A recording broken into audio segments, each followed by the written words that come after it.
Welcome, Final Fantasy VII fans, to the first episode in a new series dedicated to diving headfirst into the complex and sometimes elusive lore and world-building of Final Fantasy VII. I have been a huge fan of the series since my early teen years, and it has been a dream of mine to create content discussing and analyzing the game's story and characters.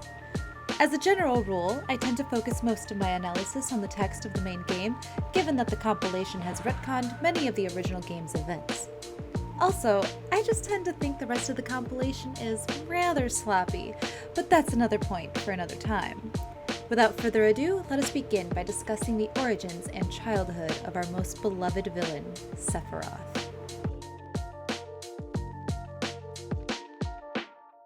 Setting up the foundation for this discussion requires that we have a timeline to measure Sephiroth's upbringing.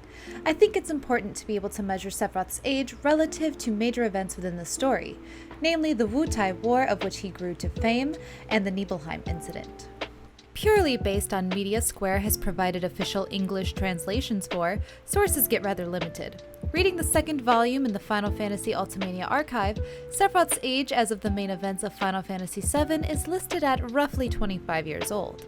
This would mean that Sephiroth was 20 years of age by the Nibelheim incident and is roughly 3 years older than Aerith and 4 years older than Cloud. We aren't given a definitive date or time for when the Wutai War took place within the contents of the main game, but we can assume the war took place shortly before the Nibelheim incident. By this measure, Sephiroth would have had to have been in his teen years as a soldier in the Wutai War. However, Square has also released an official timeline of events in the Final Fantasy VII Ultimanias, of which there have been no official English translations. But thanks to the Final Fantasy VII wiki on fandom.com, I was able to find Square's official timeline of events in order to determine Sephiroth's age. Within this timeline, it is revealed that Sephiroth, Genesis, and Angeal would have been born and experiments would have been conducted on them in the year 1980. Final Fantasy VII's story begins in the year 0007, meaning Sephiroth would have been 27 years of age by the main game and 22 during the Nibelheim incident. This also means that all of the Turks and Rufus are older than Sephiroth, which is just wild to me. Is it just me? It's probably just me. The official timeline also indicates that the Wutai War began in 1992, and during this time, Sephiroth, at the age of 12, became Soldier First Class and began fighting in the war for ShinRA. This is either a major oversight on the part of Square Enix, an indication that ShinRA has been recruiting child soldiers for decades, more on that in the next video, or further indication that the Genova cells infused within Sephiroth's DNA have such an effect on the human body as to seriously overpower even a prepubescent boy. Personally, I think this was an oversight, regardless of the fact that Japan often uses the child soldier trope within various media. However, just because I think this was an oversight doesn't mean I don't also believe this adds intrigue to the story. Sephiroth's upbringing is largely a mystery to the player throughout the game's main events. Even searching the nooks and crannies of the world doesn't enlighten the most dedicated of players as to who exactly raised Sephiroth.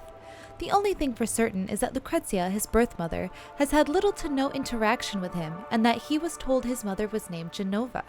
We can also deduce that Sephiroth would have been a ward of ShinRA, considering that Sephiroth has expressed that he had no hometown and no family to go back to. Knowing this, I have a lot of questions. For instance, how old was Sephiroth when he was told his mother's name was Genova? Who exactly told him this? Was he raised literally within the ShinRA building? Did he have his own living quarters? In Cloud's recollection of the Nibelheim incident in Calm, Sephiroth feels a sense of familiarity with the landscape of Nibelheim, stating, "I feel like I know this place." With this information in mind, and knowing that Sephiroth would have been on the front lines in Wutai by the time he was 12, we can assume that Sephiroth spent at least some portion of his youth in the village of Nibelheim, though not long enough to retain any detailed and easily recalled memories of the village. Perhaps Sephiroth, as a tiny tot, stumbled through the halls of the ShinRA Manor surrounded by adults documenting his every behavior until it was time to begin his military training in Midgar.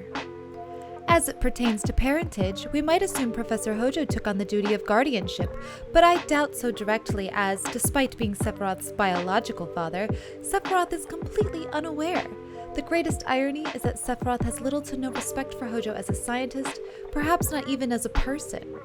But let's also consider the fact that Sephiroth is so aware of both Professor Hojo and Professor Gast's work, which seems to imply that our young villain was educated by ShinRA.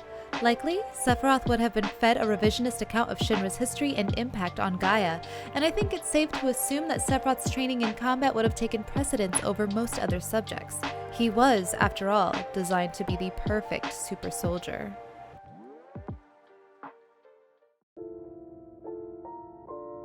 Final Fantasy VII's story is full of characters all heavily impacted by a capitalistic society, by traumatic loss in wars for greed and for power, and by a need to find camaraderie in the loneliness of navigating such a world. Sephiroth is the first way we as a player are introduced to this psychological impact. Yes, even before Cloud, within VII's story, and I think it's worth unpacking what such an upbringing would do to a small child, especially in their formative years. Sephiroth was conceived under the pretense that he would become the ultimate soldier, a Cetra-human hybrid to overpower any who would resist Shinra's demands. He was never afforded a childhood, born only to be powerful. He likely was not able to interact with other children, never given time to play. Any interaction he would have been afforded likely served only to increase his decision-making skills in a fight or to provide for Shinra's interests. Sephiroth claims to have no hometown and was only told who his mother was, indicating that he likely did not have a parental figure in his life. What sort of attachments would Sephiroth have formed, if any? We can imagine that Sephiroth grew up in a very lonely, stilted world. His ability to relate to others would be severely lacking. He wouldn't understand common, friendly behaviors, social cues, or anything that could allow him to grow close with others. He would be emotionally and socially stunted, perhaps always wanting to fit in and to belong, but being entirely incapable.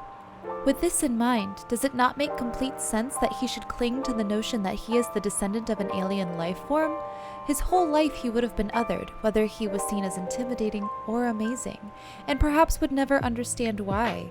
Learning about the experiments that made him, becoming enraptured by the concept that he was indeed an alien, only makes sense in the context of a child searching for a reason why they are not like the others.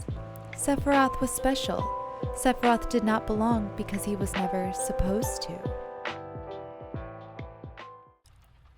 No matter how I look at it, Sephiroth is a tragic villain.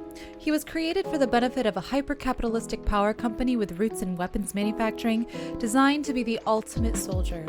He was raised by Shinra without any known familial relationships, no hometown, and no close friendships or anyone who could even rival his skill. Sephiroth was like no other, and for that, loneliness defined his life. And I know so many of you are probably eager to correct me in the comments with Genesis and Angeal as potential peers or friendships, but I want to reiterate that I am making this analysis purely based on what is available in the text of the original game, and I think this version of Sephiroth offers us something much more melancholy and sympathetic. To conclude this episode, I would like to ask you, lovely viewer, what your own personal interpretation of Sephiroth's life is. Also, are there any other clues in the text of the main game that might give us more insight into his upbringing or psyche? Let's start a conversation below. With that, I want to thank you for watching. See you in the next one.